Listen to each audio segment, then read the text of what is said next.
And that is everything that you need to know about time lapses on the Google Pixel 4a with 5G.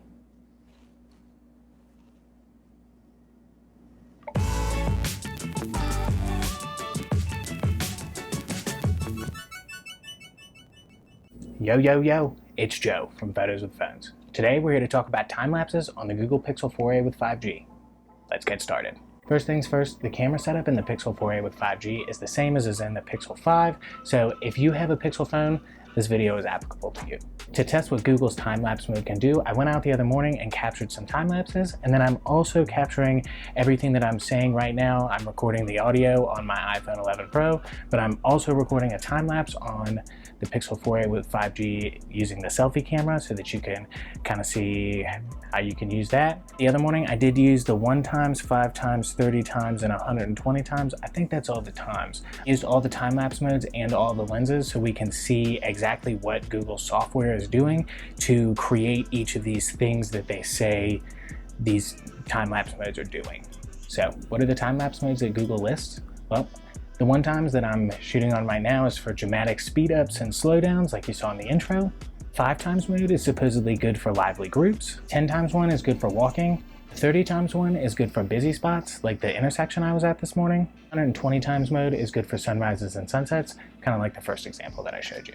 The Pixel 4a with 5G camera app says there's a 2 times option. This is optical zoom and not digital zoom. Using the 2x option is the same as cropping in just like this. So, the camera in the Pixel 4a with 5G. I'm not going to talk about it at length because I've done a full video about it. Check it out up there in the top right hand corner if you're interested. But the little graphic that I've done should give you a pretty good idea of what you're working with. So I really want to know, is there any discernible difference between any of these time-lapse modes? Is there an optimal one that you should use? Because in my experience, if you use the 120 times one for sunrises or sunsets, you end up having some weird exposure issues because the exposure shifts so dramatically. 120 times mode is going to save you a lot of storage. The 1 times mode that I'm currently shooting this on with the selfie camera is I'm already recorded 4 minutes and 45 seconds of video, plus I'm screen recording all of this so that I can show you what the camera app is doing while I'm talking to it, and it's gonna end up taking up just a massive amount of storage. And if you don't have a lot of storage, that's kind of a bummer. So what's the optimal time-lapse mode to use? Use the 1 times every time and just be diligent about clearing your storage? Or should you use the 120 times every time and never get any usable audio? We're going to check out the results from the other morning right now.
So what we got for you. If you feel like you got value from this video, go ahead and hit the like button down there. Definitely helps Photos with Phones out a lot because it forces YouTube to show our videos to other people.